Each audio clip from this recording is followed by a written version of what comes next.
You know what it is like to live a lie? I do. Here in this land, here in this beast of a city, this temple to which we have given ourselves.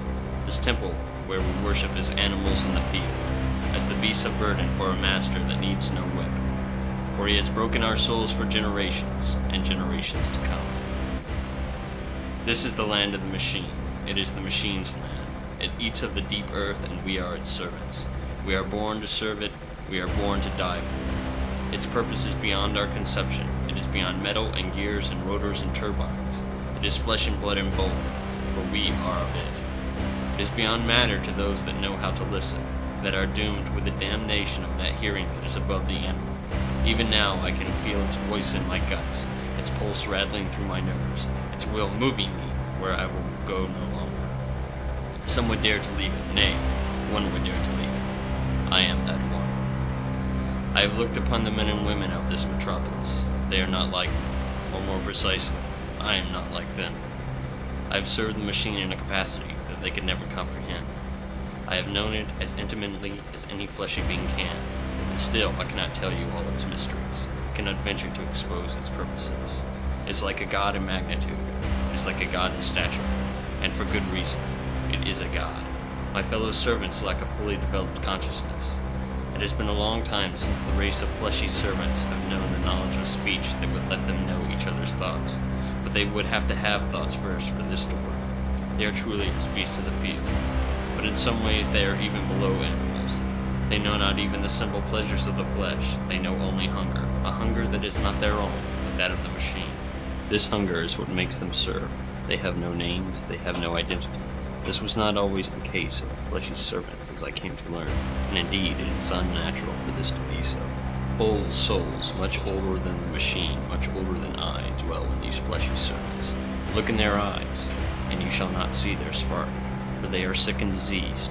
They have been broken by the machine, and thus they work in the factories, propagating their master. I have heard the voice of the machine in a way that they cannot. I have repaired it, I have designed parts for it, I have optimized it, I have made it more efficient, I have made it greater. I have bled my soul into its furnaces, and it has burnt me up just as if I were the deep black earth that it so craves. And yet, I have no favor. As much as I may despise this God, it is my Father, for I know that I have only been able to reject its hunger because of its need for my mind.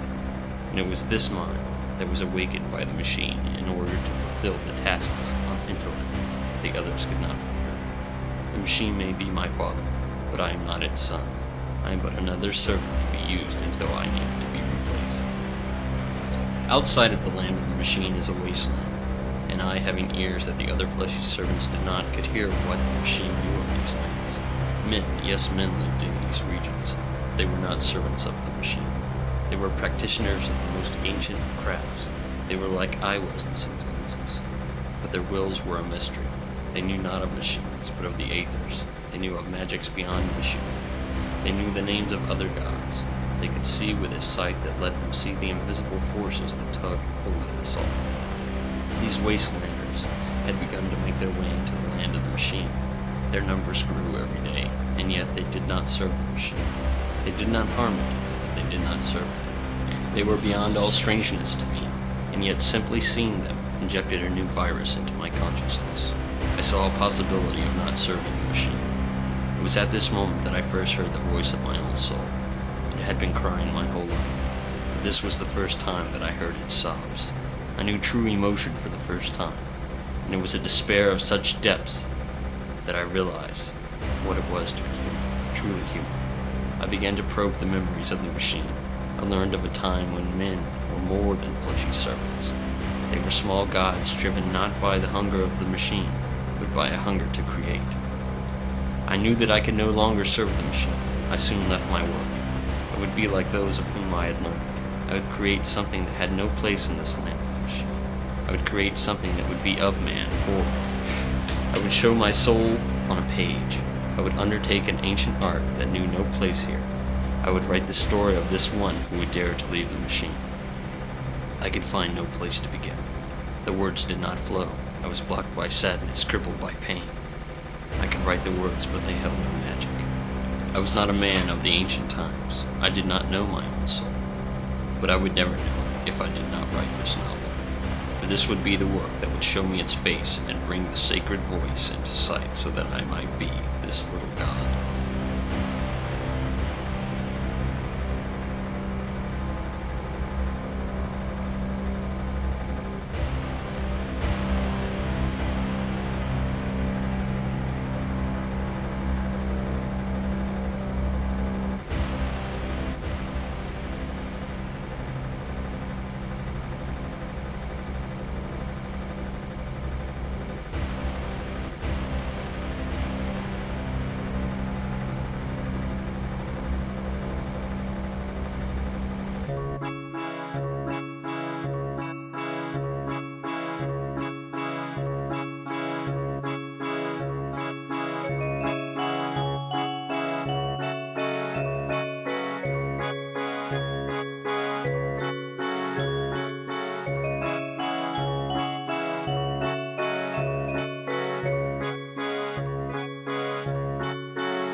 The Muse is a mysterious creature.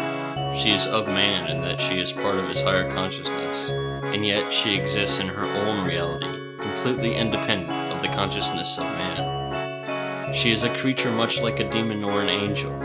She allows her recipient to receive the divine inspiration that is necessary to create a work of art that touches upon the more subtle and mysterious sides of ourselves that move us to emotion and action.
I had found my muse. Once men were closer to the muses. They knew the full sweetness of their touch, as well as the furious power which they were capable of drawing out of their recipients. The muse and her recipient have to have a link between them before the recipient may receive the divine inspiration that is the desired product of their union. The forging of this link was the cause of the call I made that night, the first night I had found her. The muse master had told me to contact a magician that had come into the metropolis from the wasteland recently.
I had initially overpowered her with my enthusiasm. The strangeness of the previous night's proceedings and the new surroundings overpowered her.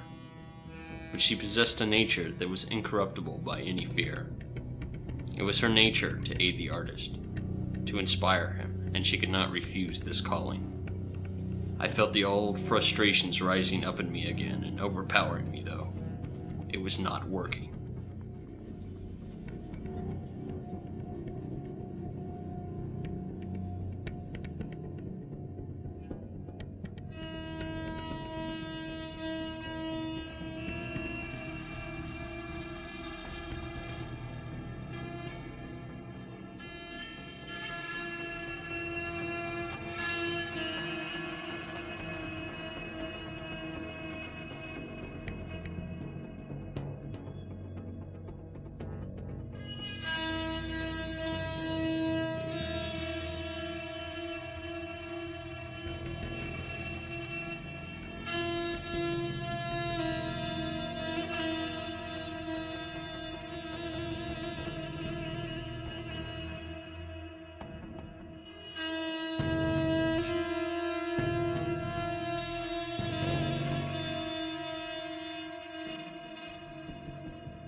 I began to hear her voice now instead of the pulse of the machine. Her voice was of the most pristine silence, devoid of the din of the machinery that I had lived with for so long. I could hear her voice, and yet she spoke without words. A vast plain, devoid of the bulky body of the machine, lay open in my mind. From the stillness came apparitions of undefined form, which focused into visions. From the visions flowed the words. I felt intoxicated by the state of intense lucidity, in which the reality of thought became manifest in the reality of matter. This was will in action. The words flowed like rivers from my fingers.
I now began to learn of the condition of my dear muse. I began to see into her essence as I gradually began to discover my own. I saw how her and the other muses had come into physical existence. I saw the torment to which this darling creature had been subjected.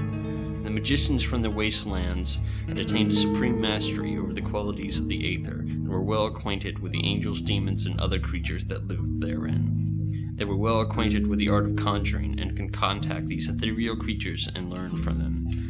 To what ends they wielded this knowledge I cannot say, but one product of this knowledge was the appearance of the muse in corporeal form. These magicians were keen and cunning creatures. They had seen the men that dwelled in the land of the machine. They had known that each man has a muse, a part of each man that allows him to unite his upper and lower consciousness. And yet these muses were also independent entities that lived in the aether.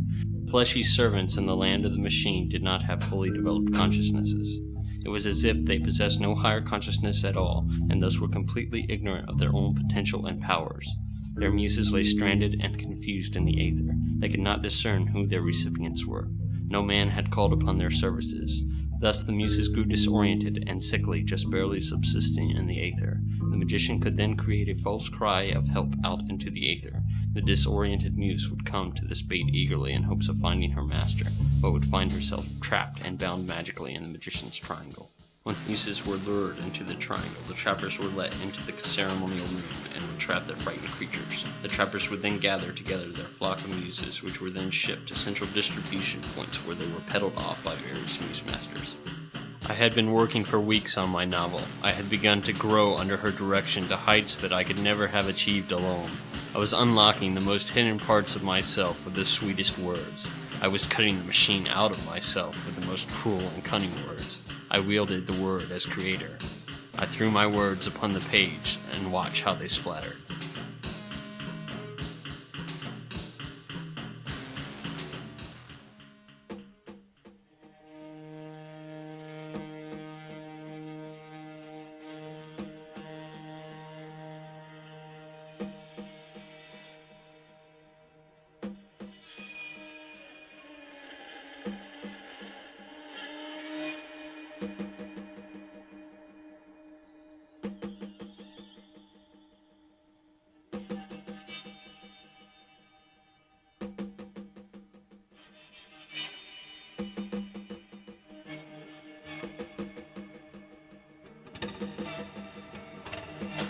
I had penetrated deep into my own essence and worked feverishly to go even deeper.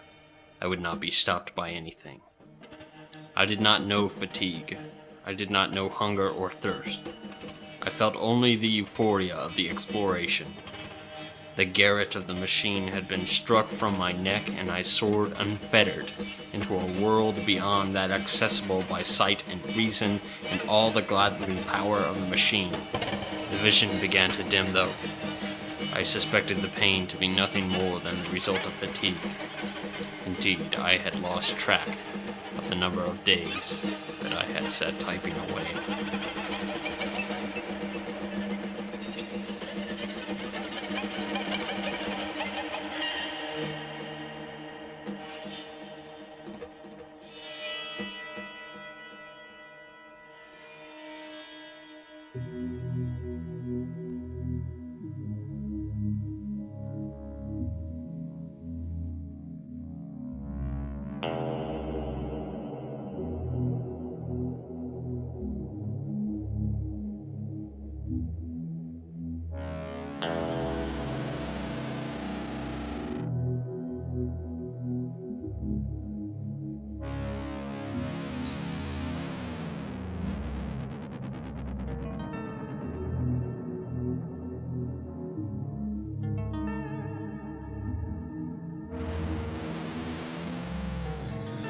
The link between the man and the muse, when properly forged, provides that as the recipient becomes more adept at his art, his muse shall become a more potent source of inspiration.